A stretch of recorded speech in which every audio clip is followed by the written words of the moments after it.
Assalamualaikum warahmatullahi wabarakatuh.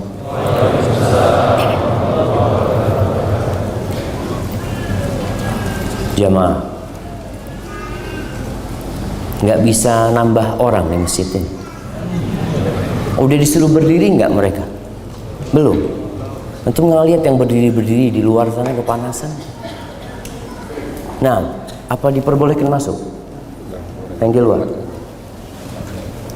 Kita muat-muatin. Iya, ana ngajak jamaah semua untuk berdiri lah sebelum kita mulai kajian. Kecuali yang depannya kamera antum. Tapi nggak apa-apa, kemudian merapat ke depan ya. Terus sudah jangan jauh-jauh, duduk udah. Bismillah. Ya, silakan duduk ibu-ibu. Nggak ada yang berdiri di atas. Atas kayaknya lebih luang itu. Ya mohon yang emak-emak berdiri. Berdiri semuanya. Ya, berdiri. Nah, kemudian maju ke depan dikit. Ya, belakang kosong sana diisi jamaah.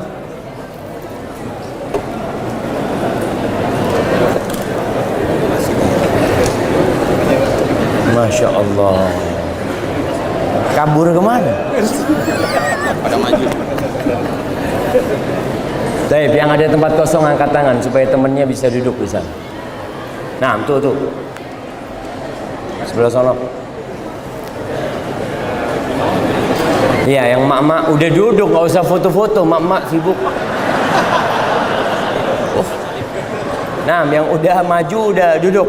Silahkan duduk yang di atas. Nah, kalau udah full panitia tutup pintunya. Ada yang masih kosong? Ya, sebelah situ kosong, sebelah kiri ujung kosong jemaah. Kasih jalan sana. Harus muter yang luar kayak. Bukan. Masya Allah. Ya, yang masuk ke dalam kayaknya perlu muterin masjid. Tawaf jemaah. Astagfirullahaladzim. Baik, ada buat 2 orang. Tuh ada 2 orang. Maju-maju bagi-bagi kita jemaah. Semoga semua yang sudah meluangkan tempatnya untuk saudaranya masuk surga.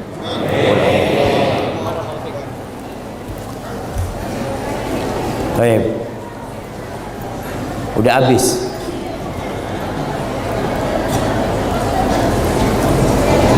Baik, tinggal 2 orang lagi. Kayaknya harus ada yang tutup pintu sudah jemaah. Udah habis di dalam ini. Ada 2 orang lagi nih. Baik, bismillah, yang sudah di sana silahkan duduk. Alhamdulillah. Alladzi hadana li hadza wa ma kunna linahtadiya laula an hadana Allah. Segala puji bagi Allah Jalla Jalaluh yang telah memberikan hidayahnya kepada kita. Yang kalau bukan hidayah Allah, tidak ada satupun manusia yang datang ke masjid ini. Tidak ada satupun manusia yang suci dan bersih kemudian jadi orang baik. Allah Azza wa Jalla mengatakan walaula fadlullahi alaikum wa rahmatuhu ma zaka minkum min ahadin abada. Selama-lamanya nggak akan ada yang jadi orang baik. Walakin Allah yuzakki man yasha. Tapi Allah lah yang menyucikan siapa yang Dia kehendaki. Dan Allah lebih tahu siapa yang pantas dapat hidayah. Allahumma lakal hamdu kulluh wa laka syukru kulluh wa ilaika yurja'ul amru kulluh. Allahumma salli wa sallim wazid wa barik wa an'im ala sayyidina wa maulana Muhammadin wa ala alihi wa ashabihi wa man tabi'ahum bi ihsanin ila yaumiddin. Ya Allah, semoga salawatmu, salam berkah dan nikmatmu senantiasa Engkau curahkan untuk hamba kekasih, untuk baginda Nabi kita Muhammad alaihi salatu wassalam. Kita tidak akan pernah mendengar cerita yang lebih indah dari cerita Rasulullah sallallahu alaihi wasallam. Kita tidak akan pernah mendapatkan berita tentang kebaikan seseorang yang lebih baik dari Rasulullah sallallahu alaihi wasallam. Dan kita semua mengaku pengikut Rasulullah sallallahu alaihi wasallam. Kalau sekarang istilahnya itu follower. Kira-kira antum siap nggak jadi follower Rasul sallallahu alaihi wasallam?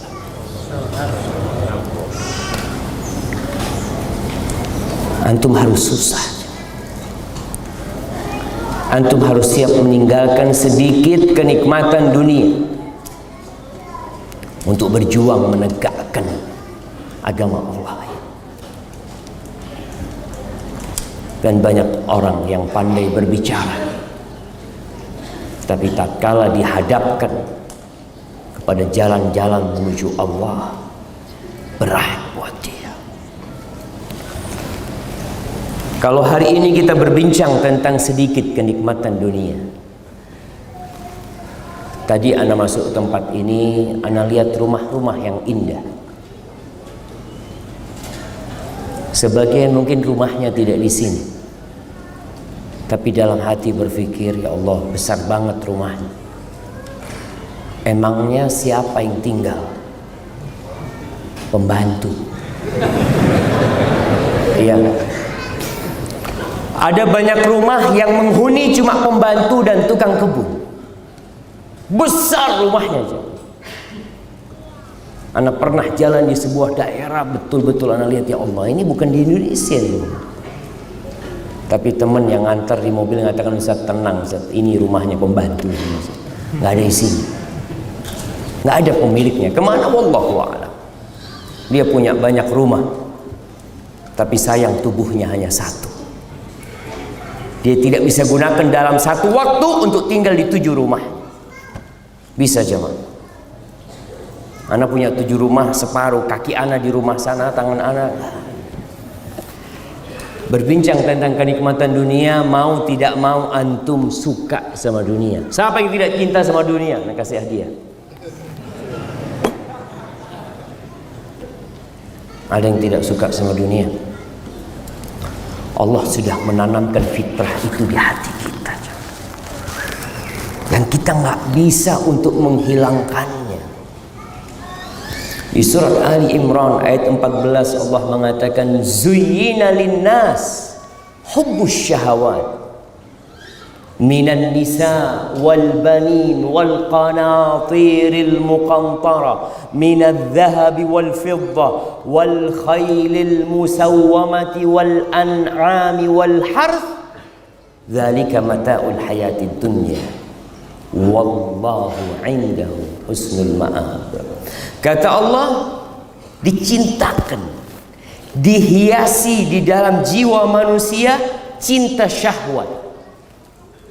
Yang pertama kepada wanita. Ada yang nggak suka sama perempuan? Ustaz, ana lihat perempuan seperti tembok, sama aja.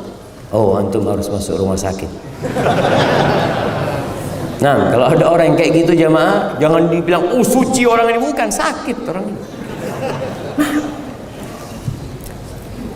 Mau tidak mau, lelaki cinta kepada wanita. Masya Allah, ada titipan satu lagi jamaah.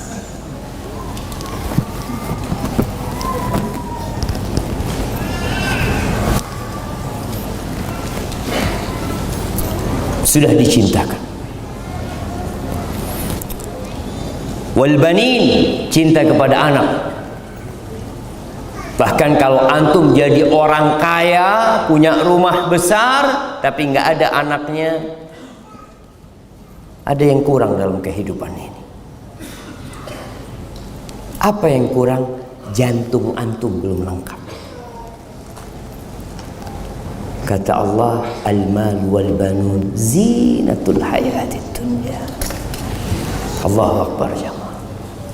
Kenapa orang tua kita sibuk bekerja buat kita? Kenapa orang tua kita bikin kamar-kamar di rumahnya buat kita? Buat anak-anaknya jemaah. Kenapa mereka berlelah-lelah? Buat anak. Banyak orang tua itu yang makan udah gak banyak. Ana bertemu dengan perantau-perantau di beberapa negeri. Ana tanya, "Bang, abang udah tua gak pulang, Bang?" Ustaz, kalau ana sih udah gak banyak makannya, Ustaz. Tapi anak-anak belum selesai kuliah. Nih yang pada kuliah, ingat sama orang tuanya. Antum jangan berkhianat sama orang tua. Banyak di sekolah-sekolah, anak sekolah ke Jakarta, orang tuanya bertani, bercocok tanam tiap bulan, kirim duit. Tapi anaknya jadi pengkhianat hasil kerja orang tua. Orang tua cinta sama anaknya. Kalau antum minta jantungnya orang tua dikasih, karena sejatinya antum jantung dia. Kata Allah, wal qanatiril muqantara minadz dzahab wal fiddah. Oh, kekayaan harta sekarang. Harta yang bertumpuk-tumpuk. Kenapa ramai beberapa waktu yang lalu jamaah orang pamer ATM? Oh, pamer saldo. Seharusnya yang pamer saldo itu datang ke sini. Di sini ada ATM beras. Kasih dia ATM beras, suruh ambil beras, supaya dia merasakan gimana orang ketika passing ATM yang keluar beras. Dia tahu ini yang bikin anak hidup. Karena ada orang-orang miskin di sana yang bikin anak masih bisa bertahan hidup. Tapi itulah perhiasan dunia. Orang pingin mobil yang bagus-bagus, motor yang bagus-bagus, jam. Ada jam harganya 10 M. Emangnya kalau lihat jam itu gimana hatinya jemaah? Artinya orang 24 jam, ana sejak pakai jam ini Ustaz jadi 27 jam. Ana mau beli itu jemaah. Jadi umurnya bertambah 3 jam dia. Dibohong-bohongin. Tapi itu kecintaan manusia, hubbus syahwat. Yang sudah dicintakan kepada manusia. Manusia itu ingin memiliki sesuatu yang tidak dimiliki orang lain. Itu manusia. Dia punya mobil, antum kepingin mobil yang bisa, kalau tidak kelasnya beda sama dia, yang lebih tinggi dikit. Makanya antum lihat kenapa orang jualan handphone itu laku terus. Sudah berapa juta handphone dia bikin, jual lagi ada yang beli lagi, jual lagi ada yang beli lagi. Karena di sini hubbus syahwat yang sudah ditanamkan. Emas, perak, wal khailil musawwamah, kuda-kuda. Dulu kendaraannya kuda. Walaupun sekarang orang punya kuda juga. Mereka bangga. Antum datang ke tempat ini naik apa? Ada yang motor. Anak naik motor, Ustaz. Oh, Masya Allah. Tapi motor harganya 750 juta. Saya naik motor ini. Ini naik mobil 90 juta. Ada motornya 750 juta. Itu manusia jemaah. Dia cinta dengan yang seperti itu. Sepeda. Ada sepeda berapa paling murah? 150 juta. 150 juta. Ada? Ada jemaah. Anak terus terang nggak tahu kenapa. Tadi kalau kita bicara, apa memang kalau naik sepeda itu lebih sehat gitu ya daripada yang sepeda 3 juta kayak gitu. Apa betul jemaah? Wallahu a'lam. Ana nggak pernah nyoba soalnya jemaah. Wal an'am, binatang-binatang ternak, piaraan-piaraan ya. Wal haras, kebun-kebun, Masya Allah. Lalu Allah katakan dzalika mata'ul hayatid dunya. Itulah kenikmatan kehidupan dunia. Itulah kenikmatan kehidupan dunia. Mau cari yang lainnya apa sih? Nggak ada sudah. Itu kenikmatan kehidupan dunia. Yang pertama apa? Perempuan, anak, duit, kendaraan, binatang ternak, kebun-kebun. Itu kenikmatan kehidupan dunia. Orang sekarang kadang-kala berebut jabatan. Anda mikir, buat apa sih? Capek jadi pejabat itu. Capek nggak jadi bupati jemaah? Capek. Tapi apa yang diperebutkan ya salah satu dari yang di sini. Itu kenikmatan kehidupan dunia. Wallahu indahu husnul ma'ab. Di sisi Allah itu ada tempat kembali yang paling indah. Jangan lupa sama Allah Azza wa Jalla. Rasul sallallahu alaihi wasallam nggak takut umatnya fakir, jemaah. Sekarang orang yang berkata, kenapa dia kaya aku miskin? Alhamdulillah kamu miskin. Kalau kamu kaya mungkin nggak datang kajian. Oh iya juga ya. Alhamdulillah. Kata Nabi SAW, wallahi, beliau bersumpah, wallahi mal faqra akhsha alaikum. Demi Allah aku tidak takut kalian ditimpa kefakiran. Aku nggak takut. Wa innama akhsha an tubsata alaikumud dunya kama busitat 'alal ladzina min qablikum. Yang aku takutkan ketika dunia ini dibentangkan buat kalian. Jemaah, antum merasakan apa yang tidak dirasakan Fir'aun. Antum merasakan apa yang tidak dirasakan Fir'aun. Apa yang tidak dirasakan Fir'aun? Buah musim dingin di musim panas. Kulkas, ada kulkas zamannya Fir'aun. Wah, Fir'aun ya mau musim panas minum air dingin, nggak ada. Antum sekarang dalam kondisi nggak punya pun bisa menikmatin dunia ini. AC, kipas angin. Zaman dulu mana ada pesawat. Fir'aun kalau mau berangkat jalan-jalan jauh capek dia zaman. Walaupun dia raja. Sekarang antum, Allahu Akbar, mau berangkat kemana? Ke Mekah. 9 jam ada di Mekah. Rasul sallallahu alaihi wasallam berapa hari dari Mekah ke Madinah, dari Madinah ke Mekah sallallahu alaihi wasallam. Nabi mengatakan, demi Allah aku tidak takut kalian ditimpa kefakiran.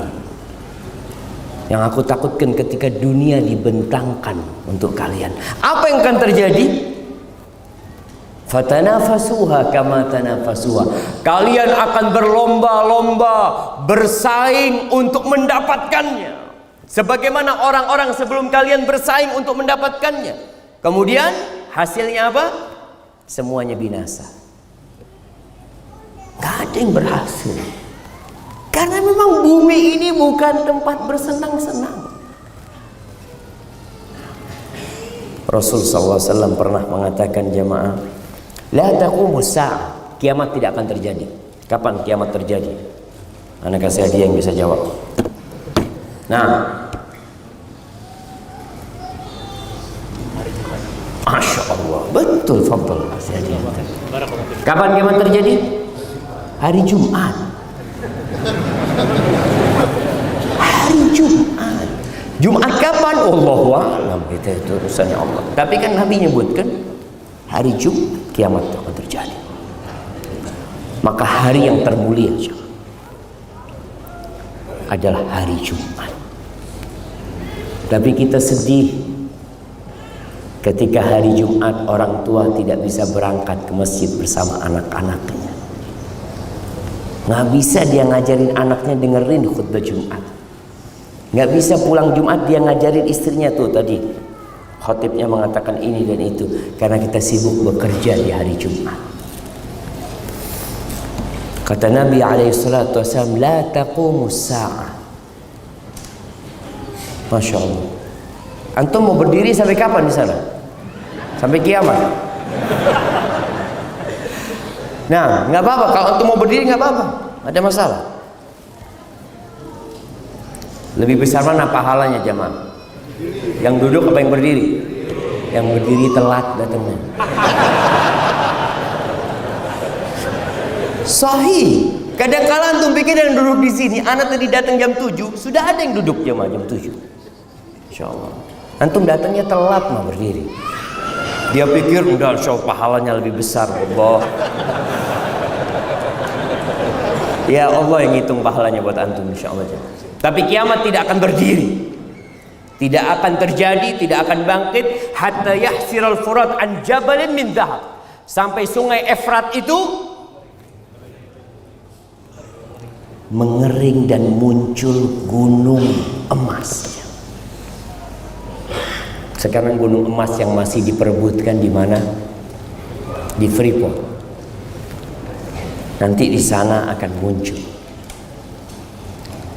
Terus apa yang akan terjadi dengan manusia? Ada gunung emas. Kata Nabi SAW, yaktatilun nas alaih. Orang-orang akan bunuh-bunuhan untuk mendapatkan gunung emas itu. Fayuqtalu min kulli mi'atin tis'atun wa tis'un. Dari 100 orang yang terbunuh berapa? 99. Terus kira-kira satu orang ini jamaah yang menang duduk di atas emas itu, mau diapain sama dia? Antum mau makan? Antum mau buat kasur? Nggak enak mas bikin kasur. Pernah lihat antum orang tidur di atas emas? Nggak ada tidur di atas kasur. Tapi kalau kasurnya dari emas nggak akan orang mau tidur. Tapi karena ambisi bunuh-bunuhan dari setiap 199 yang terbunuh. Wa yaqulu kullu rajulin minhum, setiap orang mengatakan la'alli akunu ana alladhi anju, mungkin aku yang menang. Itu perebutan manusia jamaah. Ana akan bertanya, kalau ada satu yang menang kemudian menduduki emas tersebut, sampai kapan dia akan duduki? 100 tahun? 1000 tahun? Allah mengatakan wa mal hayatud dunya illa mata'ul ghurur. Tidaklah kehidupan dunia ini hanya kenikmatan yang menipu. Kita itu sering tertipu. Tapi ya udah, namanya orang cinta sama harta, mau diapain? Diarahkan kepada yang lebih baik. Kembali kepada pertanyaan, kenapa dia kaya, aku kok enggak, Ustaz?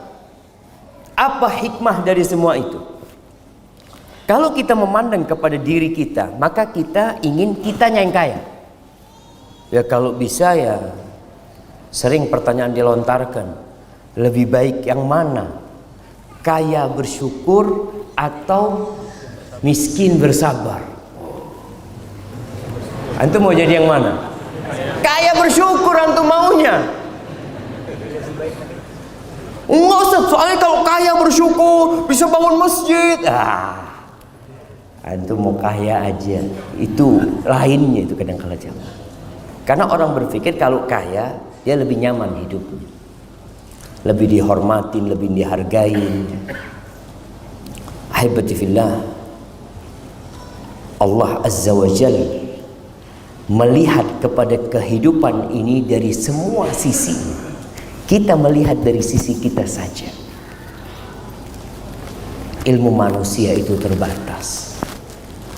Di surat Asy-Syura ayat 12, Allah Azza wa Jalla menyebutkan tentang hikmah. Kenapa kok ada yang kaya dan ada yang miskin? Ada yang sehat dan ada yang sakit. Ada yang kuat, gagah perkasa, ada yang lemah. Allah mengatakan lahu maqalidus samawati wal ard. Bagi Allah Azza wa Jal, tuh semua yang di langit dan di bumi, pembendaraan yang di langit dan di bumi itu milik Allah Azza wa Jal, bukan milik manusia, bukan milik pemerintahan, bukan milik kerajaan, bukan milik siapa-siapa. Kita hanya numpang di tempat ini. Makanya seringkali kalau antum baca Al-Quran, lillahi ma fis samawati wa ma fil ard. Lillah, lahu mulkus samawati wal ard. Supaya manusia sadar, kalian gak punya apa-apa. Kalian punya apa? Kata Allah, yabsutur rizqa liman yasha wa yaqdir. Allah meluaskan rizki bagi siapa yang Allah kehendaki. Dan Allah takar. Yabsut itu dilebarkan, jangan. Yaqdir itu ditakar sama Allah. Ada yang ditakar rizkinya, nggak banyak dia. Lalu Allah tutup ayat ini dengan mengatakan, innahu bikulli syai'in alim. Sesungguhnya Allah itu maha mengetahui dengan segala sesuatu. Jadi Allah lebih tahu kita ini pantasnya kaya atau miskin. Kalau keinginan semua ingin kaya. Kalau kita buka Al-Quranul Karim, ternyata berulang-ulang kali masalah rizki ini Allah sebutkan. Yabsutur rizqa liman yasha. Allah meluaskan rizki bagi siapa yang Allah kehendaki. Masya Allah. Ana izin minum dulu jamaah.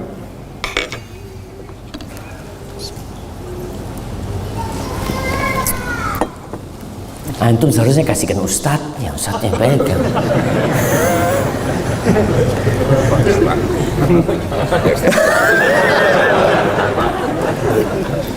Cuma pertanyaan dikumpulin. Kalau ada yang tanya nggak apa-apa, nggak usah direpotin ustadznya. Kalau antum nggak mau tanya, tapi yang mau tanya fadhal. Nah, di dalam Al-Quran Karim, di surat Ar-Ra'd ayat 26, Allah mengatakan, Allahu yabsutur rizqa liman yasha'u wa yaqdir. Allah meluaskan rizki bagi siapa yang Allah kehendaki, dan Allah takar buat yang lainnya. Wa farihu bil hayatid dunya. Tapi manusia itu bergembira dengan kehidupan dunia. Wa mal hayatud dunya fil akhirah illa mata'. Kehidupan dunia ini jemaah, dibandingkan dengan kehidupan akhirat, aduh, hanya kenikmatan yang sedikit sekali. Sekarang yang dibanggakan sama wanita itu apa? Tas. Ya, perempuan bawa kajian bawa tas nggak ibu-ibu? Bawa tas. Taruh di depan tasnya. Cecer tas. Kalau di foto itu ketahuan ya merek-mereknya apa. Bangga, baik. Bangga dengan kerudungnya, dengan jilbabnya. Sekarang semua berbangga-banggaan dengan bagusnya yang dia pakai. Bangga ibu-ibu. Oh. Jadi datang kajian tuh kadang-kala mau pakai baju baru doang ya. Iyalah. Soalnya yang ini udah sering dipakai Ustaz, ini baru nih. Biasanya ditanya sama teman, Masya Allah bagus. Makanya mulai sekarang yang tanya bajunya bagus tuh jangan temennya, suaminya. Masya Allah bagus banget tentu bajunya, supaya senang tuh perempuan. Baik. Kerudungnya bidadari surga. Wala nasifuha, kata Nabi SAW, kerudungnya. Sekarang kerudung paling mahal berapa? Ada yang jualan kerudung di sini? Berapa paling mahal kerudung jemaah? Ada yang 1 miliar? Belum. Tuh kerudungnya bidadari surga, khairun minad dunya wa ma fiha. Lebih baik dari dunia dan isinya jemaah. Lebih baik dari kota Jakarta dan isinya. Lebih baik dari semua kekayaan orang terkaya di dunia. Kalau dikumpulin nggak bisa beli kerudungnya bidadari surga. Itu cuma kerudungnya jemaah. Cuma kita bangga dengan kehidupan dunia ini. Wala mawdi'u sauti ahadikum fil jannah. Kata Nabi SAW, tempat di surga itu tempatnya cemeti, pecut. Biasanya mereka kalau naik kuda, naik onta, mereka bawa pecut, ditaruh tuh pecutnya itu. Tempatnya itu di surga lebih baik dari dunia dan isinya. Kenapa? Karena semua yang kita kumpulkan akan hancur di sini. Maka Allah ingatkan, Allah bikin luas rezeki sebagian orang, Allah bikin sempit. Di surat Al-Isra ayat 30 Allah mengatakan, Inna rabbaka yabsutur rizqa liman yasha'u wa yaqdir. Sesungguhnya Rabbmu meluaskan rizki bagi sebagian manusia, dan dia juga yang menakar, menentukan rizki sebagian orang. Innahu kana bi'ibadihi khabiran basira. Sesungguhnya Allah itu maha mengetahui, maha melihat dengan kondisi hamba-hambanya. Maka nggak boleh orang itu protes. Ya Allah, fulan ini ke masjid nggak pernah, ngaji nggak bisa, fulus banyak tapi ya Allah, ana hafal juz amma, alhamdulillah, soft pertama di masjid, tapi cari kerjaan ditolak di sana, tolak sini ya Rabb. Allah lebih tahu mana yang pas buat antum, mana yang tepat buat antum. Di surat Al-Qasas, surat cerita, ayat 82, ketika Allah menceritakan tentang Qarun. Siapa yang tidak terpana, terbelalak melihat kekayaan Qarun? Bukan emasnya yang dipikul, bukan uangnya yang dipikul, kuncinya dipikul. Kunci jamaah dipikul. Yang mikul itu kadangkala disebutkan sampai 70 orang. Ketika dia disuruh berbuat baik di dunia macam-macam. Innama utituhu ala ilmin indi. Aku ini bisa sukses kayak gini punya ilmu. Aku usaha, aku kerja keras. Lupa yang kasih itu Allah rezeki. Antum melihat di dunia ini ada orang-orang yang kerjanya nggak keras ya mah, nggak keringetan kerjanya, fulusnya banyak. Ada yang sampai panas-panas berkeringat, fulusnya tetap dari dulu. Allah makan di warteg terus, ya itu. Mau pindah warung nggak bisa, kata dia. Karena fulusnya cukup dia. Kalau bicara kekuatan, keuletan bekerja, dia lebih ulet kerja daripada antum. Ada orang yang nggak kuliah, kaya. Kuliah, lulus S1, jadi apa? Jadi apa cuman? Jualan cilok. Tapi beda Ustaz, rasanya kalau S1 yang bikin setelah ini anak kuliahnya 4 tahun bikin cilok. Satu kuliah 4 tahun bikin cilok. Tadi kita lihat ternyata memang bukan urusan ilmu, bukan urusan kerja keras, bukan. Allah yang kasih rezeki. Akhirnya tuh orang-orang yang melihat Qarun begitu kaya, mereka mengatakan ya laitana lana mithla ma utiya Qarun. Innahu ladzu hazzin azim. Allah, Qarun ini orang sukses. Beruntung banget orang kayak Qarun ini, kata dia. Akhirnya karena kesombongan Qarun, bumi ini terbelah, menelan dia, rumahnya, harta bendanya semua hilang ditelan bumi. Tinggal cerita sampai hari ini, bila ada harta yang ditemukan terpendam, apa kata orang? Harta karun. Itu padahal bukan harta Qarun. Selesai ceritanya Qarun. Apa kata orang-orang ketika mengetahui kejadian Qarun? Wa asbahal ladzina tamannau makanahu bil ams. Orang yang kemarin ingin seperti Qarun nggak jadi. Mereka mengatakan yaquluna wa ka'anna Allah yabsutu rizqa liman yasha'u min ibadihi wa yaqdir. Oh, seakan-akan ni Allah memang meluaskan rizki sebagian orang dan menyempitkan rezeki sebagian orang. Laula amannallahu alaina la khasafa bina. Kalau Allah nggak ngasih karunia sama kita, kita ditelan bumi udah kemarin juga. Alhamdulillah. Wa ka'annahu la yuflihul kafir. Dan masih banyak ayat-ayat. Ana bacakan di surat Al-Ankabut ayat 62, Allah ingatkan masalah rezeki itu. Di surat Ar-Rum ayat 37 sama. Di surat Saba ayat 36 Allah ulangi, inna rabbi yabsutur rizqa liman yasha' wa yaqdir. Qul inna, di surat Saba lagi ayat 20 ayat 39. Allahu akbar. Ahibati fillah, ketahuilah bahwa rizki itu dibagi sama Allah, satu kaya, satu miskin, satu kuat, satu lemah, sejatinya semuanya sedang dalam ujian. Ujian dari Allah.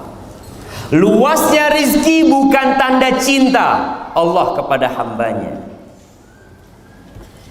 Besarnya rumah yang antum miliki bukan tanda Allah sayang sama antum.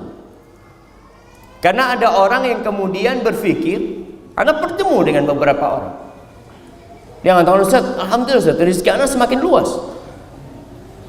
Berarti Allah cinta sama Anda. Terus sama Korun gimana? Antum hartanya lebih banyak mana? Sama Fir'aun lebih banyak mana harta antum? Kalau antum mengatakan banyaknya harta itu tanda cinta, bukan. Orang-orang kafir, kata Allah di surat Al-Fajr, fa'ammal insanu idza mabtalahu rabbuhu fa'akramahu wa na'amahu fayaqul rabbi akraman. Tuh ada manusia, kalau Allah uji dengan diluaskan rizkinya, dikasih jabatan, dimuliakan sama Allah, dihormatin sama manusia, oh rabbi akraman, Rabbku memuliakan aku. Buktinya ini semua yang aku hasilkan. Wa amma idza mabtalahu faqadara alaihi rizqahu fayaqulu rabbi ahana. Kalau rizkinya disempitkan, dia mengatakan aku dihinakan oleh Rabbku. Kalla. Enggak, bukan kayak gitu ukurannya, jemaah. Cara fulan kaya, ana miskin, bukan karena itu cinta. Ustaz, ini kan untuk menghibur diri, Ustaz. Bukan menghibur diri, memang gitu benar. Bukan tanda cinta. Di surat An-Nahl ayat 71 Allah mengatakan wallah faddala ba'dakum ala ba'din fil rizq. Dan Allah itu memuliakan sebagian orang atas sebagian lainnya dalam urusan rizki,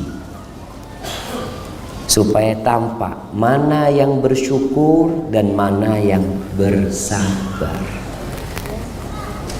Pembagian rizki di dunia ini bukan karena amalan, bukan karena keyakinan, bukan karena keimanan, bukan. Terus apa ukurannya? Ujian. Allah memberikan ujian. Tetangga antum diuji dengan kekayaan, antum diuji dengan kemiskinan. Ada lagi fulan diuji dengan penyakit, lahir cacat,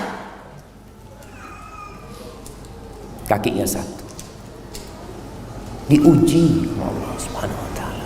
Oh, ini lahir sempurna, sama antum diuji, supaya antum kalau melihat yang cacat antum jadi sadar, ya Allah, alhamdulillah. Dan kalau antum tidak bersyukur, kita tuh orang tua kalau nunggu kelahiran anak, jamaah, kadang-kala tanya, anaknya sempurna? Alhamdulillah, lengkap semuanya. Tapi lengkapnya raga anak kita tidak ada jaminan sampai mati lengkap. Ada yang tabrakan, dua tangannya harus diamputasi. Ada yang tabrakan, dua kakinya diamputasi. Ujian semua aja. Di surat Az-Zukhruf ayat 32 Allah mengatakan nahnu qasamna bainahum ma'isyatahum fil hayatid dunya. Kami yang membagi di antara manusia itu penghidupan mereka dalam kehidupan ini. Allah yang bagi, bukan kita. Wa rafa'na ba'dahum fawqa ba'din darajat. Dan sebagian orang derajatnya ditinggikan dari yang lainnya. Untuk apa? Liyattakhidha ba'dhum ba'dan sukhriya, agar mereka bisa saling memberikan manfaat. Ada kegunaan. Tadi Anda sampaikan, orang kaya raya, dari mana dia bisa makan nasi? Apakah dia yang tanam nasi? Kalau dia disuruh menanam beras, kalau orang-orang miskin tidak mau menjual beras mereka, nggak ada, ini buat kami. Apa yang akan terjadi dengan orang kaya? Apakah masih ada orang kaya? Nggak ada. Mereka akan tanam sendiri. Dan sebelum panen sudah mati mereka. Karena nunggu masa panen 3 bulan baru bisa makan. Allah jadikan itu supaya saling memberikan manfaat. Ahibati fillah, ada yang Allah kasih kekuatan, badannya kuat. Ada yang satu lemah. Yang lemah ini Masya Allah, Allah kasih rezeki banyak. Kalau dia suruh bangun rumah sendiri nggak mampu, dia buka usaha sendiri nggak mampu, tapi dia bisa suruh orang lain yang kerja. Hubungannya antara kaya dan miskin ini saling memberikan manfaat. Jangan dipikir kamu kaya, oh ana yang bantu si miskin. Enggak, antum dibantuin sama si miskin. Kita yang dibantuin sama si miskin. Kalau nggak ada pembantu di rumah kita, antum pikir kita berbuat baik sama pembantu atau pembantu berbuat baik sama kita? Saling berbuat baik. Ada tuh pembantu yang memang perlu uang, sehingga kita gaji, mau dia jamaah. Kalau semua orang nggak perlu uang, antum akan kerja sendirian semua. Kemudian kita lihat orang-orang yang kaya disuruh bayar zakat, disuruh bersedekah. Supaya apa? Supaya antum aman hidupnya. Orang miskin itu kalau dikasih sedekah, mungkinkah dia akan ganggu orang kaya? Enggak, fulan baik, fulan ini. Masya Allah. Sampai di kampung ana itu ada sebuah rumah milik orang kaya, yang jaga itu bukan satpam. Nggak ada satpam. Tahu siapa yang jaga? Orang kampung semua jaga rumah itu. Nggak perlu. Kenapa banyak orang kaya harus punya klaster khusus orang kaya? Karena dia merasa nggak nyaman kalau hidup di tengah-tengah rumah-rumah orang miskin. Nanti dicuri, nanti apa semua. Itu ada orang kaya yang jaga rumahnya orang satu kampung. Merasa orang satu kampung punya rumah itu. Kenapa? Karena orang itu bersyukur kepada Allah Azza wa Jalla. Dia suka berbagi dengan masyarakat.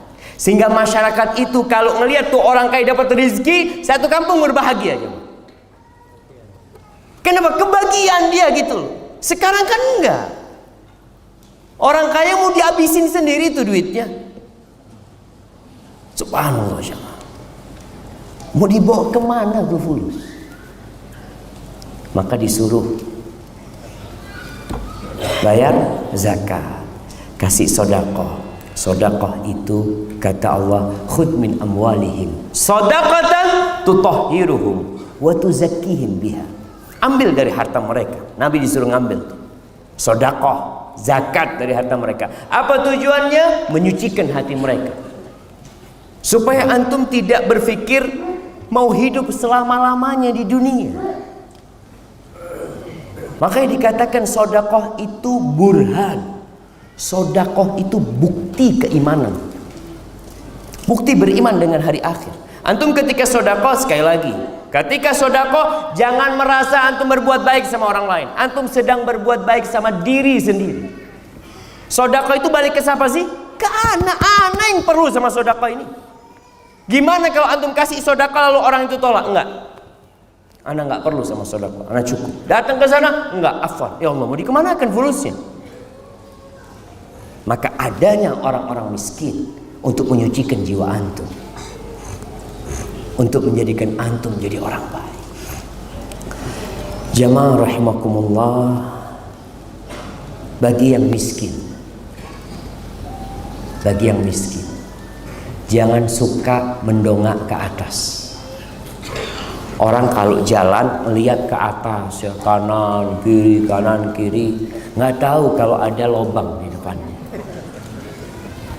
Terjerumus antum nanti. Rasulullah SAW mengatakan, unzuru ila man huwa asfala minkum. Lihatlah kepada yang di bawah kalian. Wala tanzuru ila man huwa fawqakum. Jangan melihat ke atas. fahuwa ajdaru an la tazdaru nikmatallah alaikum. Itu akan lebih pantas buat kalian untuk tidak meremehkan nikmat yang Allah berikan kepada kalian. Pernah ada satu syekh datang ke penjara, ketahanan nih. Ada satu orang ditahan karena utang. Utangnya ya hampir 2 miliaran mungkin waktu itu. Dia ditahan, akhirnya pihak kepolisian datangkan guru, ustaz, syekh pada waktu itu datang. Katanya fulan mau bunuh diri. Dia mau bunuh diri. Tolong dikasih nasihat. Datanglah syekh, ngobrol sama dia. Kamu kenapa kondisinya? Iya syekh, anak terlilit hutang, kata dia. Berapa hutangmu? Anak lupa jumlahnya, kira-kira dia mengatakan waktu itu 900.000 real. Ya sekarang hampir 3M. Oh, kata syekhnya, absyir, cuma segitu hutang, terlunasin. Benar syekh, kata dia. Iya, kata dia. Ya syekh, anak kalau gitu siaplah untuk melanjutkan kehidupan. Ini kan mau dilunasi hutangnya. Iya, tapi nggak gratis, nanti bayar kata dia. Oh iya nggak apa-apa syekh. Gimana kalau matamu aku hargai 1 juta real, terus ginjalmu aku hargain 500.000 real, kemudian apa jantungnya macam-macam. Saya emangnya anda dagangan? Saya tawar-tawaran kayak gitu. Kau kan mau buang semuanya itu. Kau kan mau bunuh diri, dibuang semuanya itu kan. Sekarang dibeli gitu. Subhanallah. Lalu dia sadar, kalau ternyata Allah berikan di tubuh kita ini kekayaan yang tidak bisa dihargai dengan uang. Kita ini kaya tapi nggak bersyukur sama Allah. La in syakartum la azidannakum. Jangan ngelihat ke sono, lihat di tangan kita bisa bergerak. Alhamdulillah, alhamdulillah. Allah akan tambahin kalau kita bersyukur. Kita ini disyariatkan untuk berziarah, mengunjungi, membesuk orang-orang miskin. Walaupun sekarang memang sulit cari orang miskin. Di sini nih ada orang miskin. Nah, apa nama perumahannya? Kebayoran Residen. Ada orang miskin? Ada enggak? Anda tanya. Miskin hati banyak katanya. Nggak ada. Orang kaya nggak mau kumpul sama orang miskin. Memang ada kehidupan materialisme yang diciptakan. Padahal Nabi SAW menganjurkan kita untuk cinta kepada orang-orang miskin dan dekat sama mereka, Sekarang dipisahkan. Untuk kalau masuk orang miskin itu di balik pagar cuma, balik tembok sana. Kalau mau masuk ke perumahan ini harus tinggal KTP. Enggak KTP enggak? Anak pernah nganter istri sama anak-anak. Ya ada perumahan di Jember itu perumahan yang paling bagus loh. Anak naik mobil, diberhentikan sama satpam. Mau kemana? Waduh, mau ke rumahnya fulan. KTP kata dia. Oh, ternyata khusus orang-orang kaya. Kita harus masuk. Karena takut nanti mencuri, nanti apa ini itu. Ada ketakutan buat keamanan Ustaz. Berarti kan mereka merasakan ketidakamanan. Deketlah sama orang miskin. Nggak apa-apa punya perumahan khusus, nggak apa-apa. Tapi tiap pekan datang ke tempat kampung orang-orang miskin, bawa sumbangan kepada mereka untuk mengobatin hati kita. Dan yang miskin pun terobatin hati. Terakhir, sebelum kita masuk ke sesi tanya jawab, Rasulullah sallallahu alaihi wasallam mengatakan, "Innallaha ta'ala yahmi 'abdahul mu'min ad-dunya wa huwa yuhibbuhu." Sesungguhnya Allah menjaga hambanya. Ada hambanya Allah yang dijaga supaya nggak dapat dunia. Padahal orang ini kepingin dunia jemaah. Kepingin dia sama dunia, tapi dijagain sama Allah nggak dapat dunia. Usaha bangkrut, ikut ini bangkrut, aduh pokoknya hidupnya susah. Sebagaimana kama tahmuna maridakumut ta'amus syarab. Sebagaimana kalian bagaimana menjagain orang yang sakit, makanannya dijagain, nggak boleh makan ini, nggak boleh minum ini. Itu Allah yang jagain. Jadi kalau antum gagal dalam kehidupan ini, udah usaha tapi nggak dapat itu rezeki, husnudzon sama Allah. Mungkin memang kalau anak kaya, anak nggak bersyukur. Mungkin. Tapi bukan berarti kemudian antum malas ya. Kalau gitu anak nggak usah bekerja, kerja terus. Karena hitungan kerjaan kita ada pahala. Antum bekerja, cari rezeki, pagi keluar rumahnya, dapat pahala asalkan niatnya benar. Nah, apa niat yang benar? Siapa yang mau jawab? Nah, nikmatnya ridha Allah. Yang lainnya ibadah,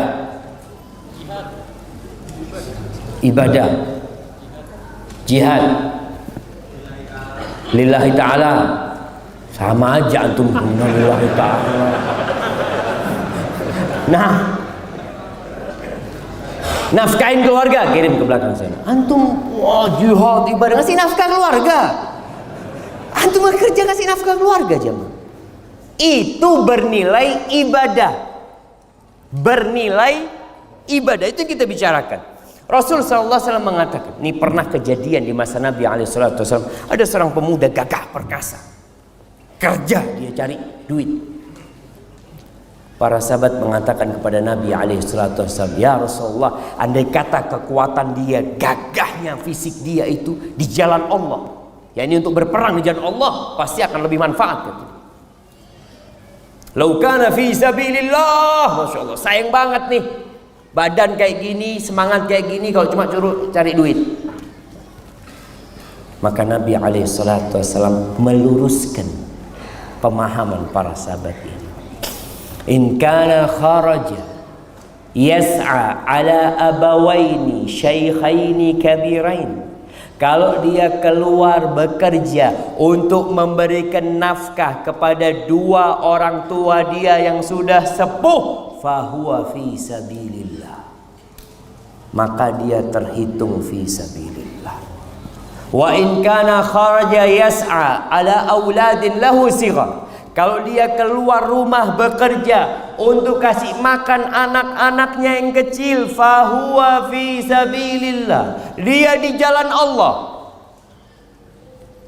Yang ketiga, wa in kana kharaja yas'a ala nafsihi, kalau dia bekerja untuk mencukupi kehidupan dirinya, supaya nggak minta-minta, supaya dia tidak berbuat dosa mencuri, mungkin juga persiapan untuk menikah, pokoknya untuk menjaga kehormatan dirinya, fahuwa fi sabilillah, maka orang ini terhitung fi sabilillah. Wa in kana kharaja yas'a riya'an wa mufakharatan, fahuwa fi sabilis syaitan. Tapi kalau dia keluar kerja, berusaha, berupaya untuk pamer hartanya, untuk berbangga-banggaan dengan manusia, ini yang di jalannya setan. Dan biasanya manusia sampai titik di jalannya setan. Dulunya kerja ngasih nafkah, sekarang orang banyak gaya hidup, bukan kebutuhan hidup. Dia untuk berbangga, kerja ngumpulin duit untuk beli handphone yang model terbaru. Untuk apa antum beli ini? Untuk apa kira-kira jemaah? Ada handphone harga 30 juta, pamer. Ya karena antum nggak punya. Nah, kasih hadiah. Nah, tapi yang gue enggak Ustaz, enggak pamer Ustaz. Perlu ada Ustaz. Perlu apa? Buat WA Ustaz. Harga 30 juta buat WA doang kata dia. Sayang kalau buat WA. Enggak. Ada sesuatu yang lainnya. Tapi memang ada enggak Ustaz? Memang anak perlu. Karena ada aplikasi ini itu yang memudahkan. Oh, tafadhol. Ada masalah. Yang penting tadi jangan sampai riyaan wa mufakharatan. Jangan sampai antum bekerja capek lelah hanya untuk riya, pamer dan berbangga-banggaan. Maka antum akan berada di jalannya syaitan. Baik, barakallahu fikum.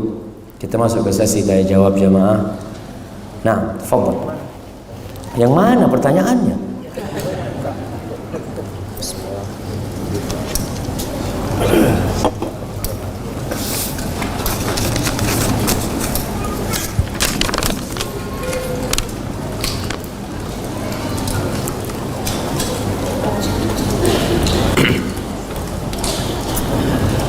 Assalamualaikum warahmatullahi wabarakatuh. Semoga Ustaz dan keluarga serta jamaah selalu dalam lindungan Allah Azza wa Jalla. Ustaz, ana sekarang bekerja di hotel bintang 5. Bintang 5 plus di Jakarta. Dan ana menerima gaji dengan servis cas yang termasuk di dalamnya ada hasil penjualan alkohol dari restoran. Mohon arahannya Ustaz, apakah ana harus tinggalkan? Doakan agar ana dapat penggantinya. Kalau antum tidak di bagian yang memang berhubungan dengan yang haram, artinya antum tidak ada hubungan sama tempat itu. Gaji mau nggak mau bercampur akhirnya. Ada yang halal, ada yang haram. Campuran itu di sini seorang harus bersih-bersih. Kalau memang antum tidak di bagian yang seperti itu. Di bandara pun kita lihat ada yang jualan alkohol kadang-kala tempat itu jemaah. Tapi kalau antum di bagian yang berhubungan dengan itu, antum harus tinggalkan. Barakallahu fikum. Assalamualaikum Ustaz. Waalaikumsalam. Mau tanya perihal memilih pasangan, apakah harus kaya? Meyakinkan keluarganya bahwa rizki itu sudah ditakar oleh Allah. Berarti dia yang melamar miskin. Iya. Nah, dia jomblo melamar miskin tapi keluarganya kaya, nggak terima. Dia cari yang kaya. Kita udah dari awal kita sebutkan. Firman Allah Subhanahu wa taala, "Zuyyina lin-nasi hubbus syahwat." Manusia itu udah ditanamkan cinta syahwat kepada kekayaan, itu sudah ditanam. Oleh karena itu Nabi alaihissalam ketika berbincang memilih pasangan hidup, beliau mengatakan wanita dinikahin karena 4 hal. Yang pertama, kecantikan. Kita biasanya kayak gitu. Yang kita lihat tetap wajah, tubuh. Nggak usah, anak nggak peduli sama wajahnya, karena udah tahu wajahnya cantik. Dia. Makanya kadang-kadang orang disunahkan untuk melihat pasangan hidup dia, kecantikan. Yang kedua, kekayaan. Artinya ada perempuan, anak nggak apa-apa Ustaz, dapat janda nggak apa-apa. Yang penting fulus Ustaz. Anak ini udah susah hidup bertahun-tahun Ustaz. Paling enggak kalau dapat janda fulus kan, aduh ya bisa makan enak dikit ya. Ada yang seperti itu. Makanya kenapa kalau janda kembang, ada bahasa Jawa itu namanya roles, rondo teles. Itu rondo yang banyak fulusnya, itu rame itu jemaah yang mau melamar itu. Karena yang dia pikirkan, dia nggak ngelihat jandanya, ngelihat wajahnya, apa? Fulus. Ada yang seperti itu. Dan yang ketiga, karena nasabnya, anak bangsawan ya, Masya Allah. Itu di beberapa tempat masih seperti itu. Yang keempat, karena agamanya. Nabi SAW menyebutkan agama di terakhir, di dunia. Karena banyak agama memang dikesampingkan sama orang. Fadfar bidzatid din taribat yadak. Kalau engkau ingin beruntung, ingin berbahagia hidup di dunia dan di akhirat, cari yang agamanya baik. Urusan kekayaan aman. Kalau hatinya istri itu baik, mau kaya mau miskin dia nerima. Kalau dia wanita soleha. Kalau bicara kecantikan, mau secantik apapun istri kita, lama-kelamaan biasa-biasa aja. Betul. Antum mau istri kata dulu, oh ini paling cantik sekampung. Antum lihat di rumah, nyugiin makanan, biasa-biasa aja dia. Cantik kayak itu. Tapi ngelihat bininya tetangga, Masya Allah. Masya Allah. Ada syaitan. Maka kalau bicara kecantikan jamaah, orang itu melihat sesuatu yang belum dia miliki tidak dalam wujud aslinya. Ketika sudah dimiliki biasa-biasa saja. Ini penjelasan para ulama tentang banyak hal. Mau mobil, mau motor, mau rumah. Antum ketika mau beli rumah baru, ngelihat rumahnya, ya Allah bagus banget ya, masuk keluar sana berangan-angan untuk beli. Ketika sudah dibeli sama antum, ditempatin biasa-biasa. Nggak ada lagi yang spesial dari sana. Sedangkan kalau bicara kecantikan, tambah tahun istri kita itu tambah cantik atau tambah tua? Astagfirullah ya. Sabar kita dapat istri kayak gini. Padahal dulu kepingin itu. Makanya cari yang agamanya baik. Selesai urusan. Adapun bagi laki-laki, perempuan kalau mau cari laki-laki, Rasul SAW yang pertama, kalau antum mau nikah, antum harus punya kemampuan. Kalau nggak mampu jangan nikah. Ngapain? Puasa. Allah katakan wal yasta'fifil ladzina la yajiduna nikahan hatta yughniyahumullah min fadli. Hendaklah orang-orang yang tidak punya kemampuan jaga diri. Nggak mampu dia menikah karena nggak punya harta. Jaga diri sampai Allah kasih karunia-Nya. Dengan cara apa? Dengan cara puasa, dengan cara ya menjaga hati sampai dikasih rezeki menikah. Dua kriteria yang disebutkan Nabi SAW di calon pengantin laki-laki. Yang pertama, agamanya baik, akhlaknya mulia. Kalau bicara agama baik, ada standar. Standar agama baik itu melaksanakan kewajiban, meninggalkan yang haram. Itu sudah. Dia alhamdulillah dia belum sholat sunnah Ustaz. Cuma sholat 5 waktu, alhamdulillah. Berarti standar sudah. Dia Ustaz hafalan Qur'annya nggak ada Ustaz. Bisa baca Quran, alhamdulillah. Yang standar. Akhlaknya mulia.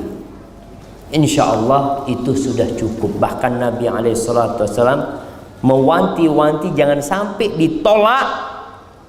Kalau ada yang melamar agamanya baik dan akhlaknya mulia. Kalau ditolak orang seperti ini, takun fitnatun fil ardi wa fasadun arid. Akan terjadi kerusakan di muka bumi. Akan terjadi kekacauan yang dahsyat sekali. Anak kita akan dizalimi. Antum kalau orang seperti itu ditolak, maka bagaimana cara meyakinkan keluarganya? Ya harus orang lain. Kalau antum yang meyakinkan, nggak yakin mereka. Karena antum yang melamar kan, antum karena miskin aja ngomong kayak gitu. Maka harus lewat orang lain yang memberikan nasihatnya. Assalamualaikum warahmatullahi wabarakatuh. Waalaikumsalam warahmatullahi wabarakatuh. Pertanyaannya, saya belum lama menikah dan menyuruh istri saya resign, tetapi istri ingin tetap berbakti, membantu, memberikan bantuan finansial ke orang tuanya. Qadarullah, istri terkena penyakit yang harus mengeluarkan biaya cukup besar.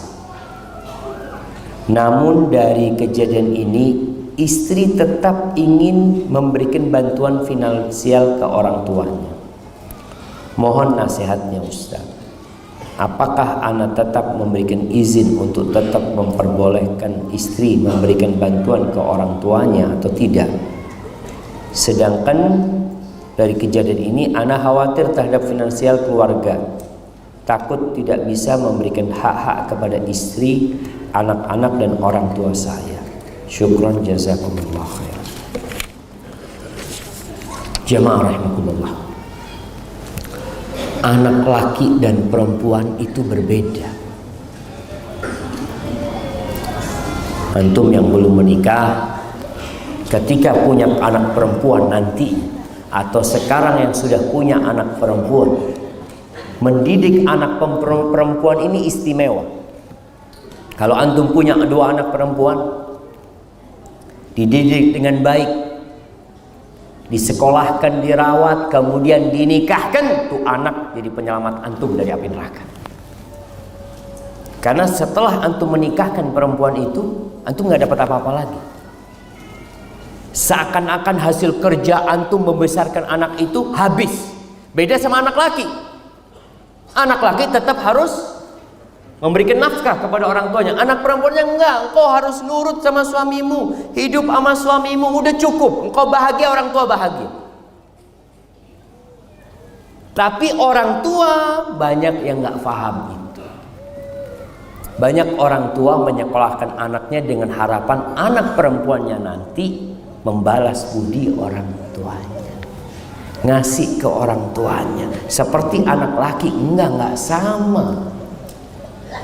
Karena proses pernikahan itu ada peralihan tanggung jawab. Bagaimana ketika seorang ayah mengatakan kepada menantunya, zawwajtuka wa ankahtuka makhtubataka binti, kunikahkan kau dengan putriku dengan mahar sekian. Selesai. Suaminya mengatakan qabiltu, selesai, diterima sama dia. Surga dan neraka seorang istri jadi suami. Engkau tanggung jawab di hadapan Allah. Terus bagaimana aku ingin berbakti kepada orang tua? Tetap, kalau bisa berbakti, tetap dia berbakti sama orang tuanya. Tapi tidak menelantarkan tugas dia sebagai seorang istri. Maka nih buat para wanita, sebenarnya cukup menjadi sebuah kebaktian anak perempuan kepada orang tuanya ketika dia tidak pernah menceritakan masalahnya kepada orang tuanya. Bikin orang tua bahagia. Permasalahan di rumah selesaikan sendiri. Cukup orang tua capek besarkan dirimu, sudah nikah masih ngerepotin orang tuanya lagi. Udah, bapak ibu dengar yang baik-baik aja. Punya masalah sama suami, selesaikan baik-baik. Kalau perlu teman curhat, carilah seorang yang bisa membantu. Tapi orang tua kesian. Kalau dengar anaknya ribut sama orang tuanya, anak perempuan, ya Allah, orang tua sedih sekali. Maka tugas seorang suami adalah mendudukkan istrinya, diajarin istrinya tentang bagaimana menjadi seorang istri yang baik. Kebanyakan istri ini nggak ada kuliah peristrian, nggak ada. Dia S1, S2 nggak ada belajar bagaimana cara jadi istri. Yang ada belajar bagaimana cari duit. Bukan jadi istri, bukan jadi ibu buat anak-anak. Sehingga banyak rumah tangga yang menghasilkan anak-anak yang tidak terdidik. Karena memang menikahnya bukan dengan seorang yang dipersiapkan untuk menciptakan generasi masa depan.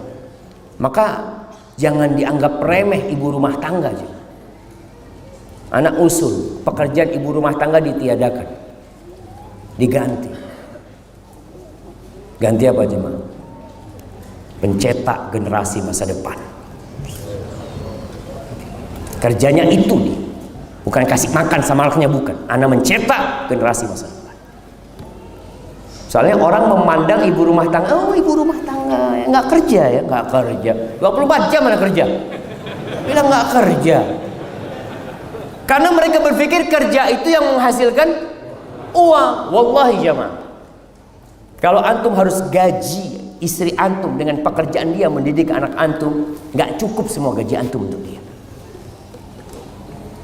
Apa antum akan berikan kepada istri antum? Jagain anak antum dengan cinta dan kasih sayang. Berapa antum akan gaji cinta dia? Kalau babysitter, pembantu, dia cuma karena uang mendidik anak kita. Tapi istri kita dengan cinta dan kasih sayang, dia ngajarin anak kita ngomong dan bicara. Dia ngajarin anak kita jalan. Tahu-tahu antum pulang kerja, anak kita sudah bisa berdiri. Ya Allah, anak kita udah bisa ngomong, udah bisa baca Al-Fatihah. Siapa yang ngajarin? Istri antum. Mau digaji berapa dia sama? Tapi sebagai seorang suami, katakan kepada istri, udah kau nggak usah kerja. Sebagian rizkiku insya Allah untuk bantu orang tua. Rizki yang seharusnya bayar pembantu, bayar apa, udah nggak ada lah. Semuanya untuk bantu orang tua. Insya Allah lebih diberkahin sama Allah Azza wa Jalla. Tapi masalahnya tadi banyak perempuan yang nggak pernah sekolah bagaimana menjadi seorang istri. Hadza wallahu a'lam. Ustaz, semoga Allah merahmati Ustaz dan jamaah sekalian. Ustaz, mohon doanya untuk saya hijrah dari keburukan. Dan ana mohon nasihat sebagai pelajar yang takut kepada Allah Azza wa Jalla. Oleh jamaah teman-teman yang sedang belajar, yang sedang kuliah, yang sedang SMA, berat perjuangan antum. Ana di pesantren 6 tahun, ya sama laki semuanya, terjaga. Kuliah sama, ketemu jenggotan semuanya. Itu kuliah di Jakarta. Kuliah di Medina sama aja, Masya Allah. Dan ternyata itulah yang menjadikan kita bisa menjaga diri dari fitnah wanita. Dan ternyata kalau antum lihat-lihat, orang-orang Nasoro di Jakarta ini ada sekolah namanya Canisius ya. Itu khusus laki-laki, Katolik sekolah. Didirikan tahun 1929 masih zamannya Belanda. Belanda udah bikin sekolahan, nggak boleh laki campur sama perempuan. Oh kenapa kata dia? Mau belajar ini. Terus nanti kalau mau kawinnya nikah aja kalau udah lulus. Emangnya anak-anak mau diajarin apa di sekolah kalau harus kumpul laki perempuan? Dan Indonesia darurat HIV sekarang. Na'udzubillah min dzalik. Mana sering sampaikan di beberapa kajian hasil riset Menteri Kesehatan dan Komisi Perlindungan Anak, 62,7% anak-anak itu sudah pernah melakukan seks bebas di negeri kita. Kenapa? Ya karena sistemnya yang ada seperti itu. Anak SMA, anak SMP, kenapa mereka harus kumpul lagi perempuan sih? Ini yang Nasoro, yang Katolik, yang non Muslim berani bikin sekolah khusus laki-laki dan lulusannya bagus-bagus karena serius sekolahnya. Tapi kalau kumpul sama cewek-cewek zaman sekolah berangkat, kadang-kadang yang dibawa cuma sisir zaman. Bawa buku mas, bawa sisir di sekolah. Wallahi sahih.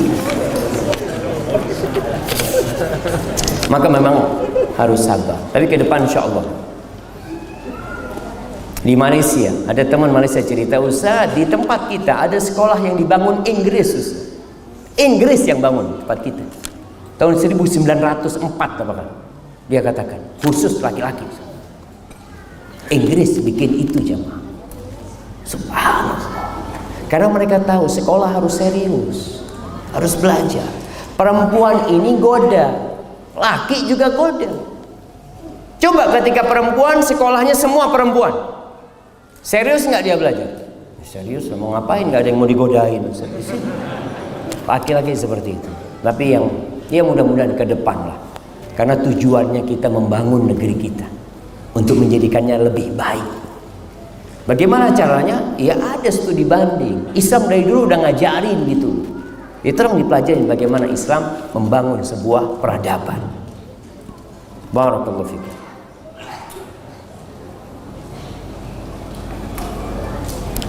Anak saya bekerja di bank konvensional. Setiap bulan kami dikirimkan uang. Kalau dibilang kami sebagai orang tua tidak terlalu butuh uang tersebut sebab kami masih bisa membiayai diri kami sendiri. Pertanyaan saya, apakah saya mendapatkan dosa riba jika saya menerima uang tersebut, dan apa hukumnya apabila anak saya menambahi biaya umroh atau haji saya? Apakah umroh dan haji saya sah? Jazakallah khairan.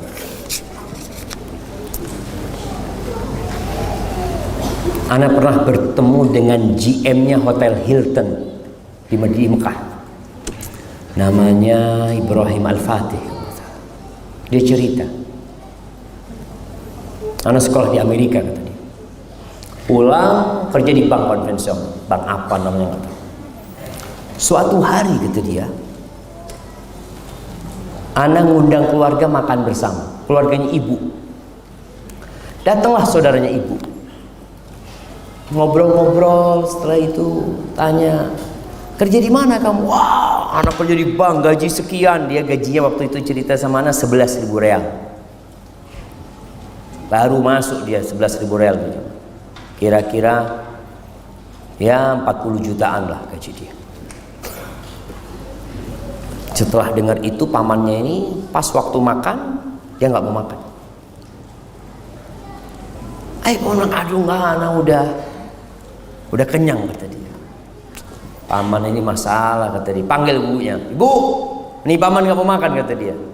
Datang ibunya, ini adiknya. Kenapa nggak makan? Ayo makan kata dia.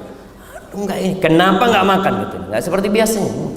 Soalnya anakmu kerja di bank konvensional. Riba, jelaskan. Apa kata ibu? Nak, besok resign. Kata nanya, resign ibu.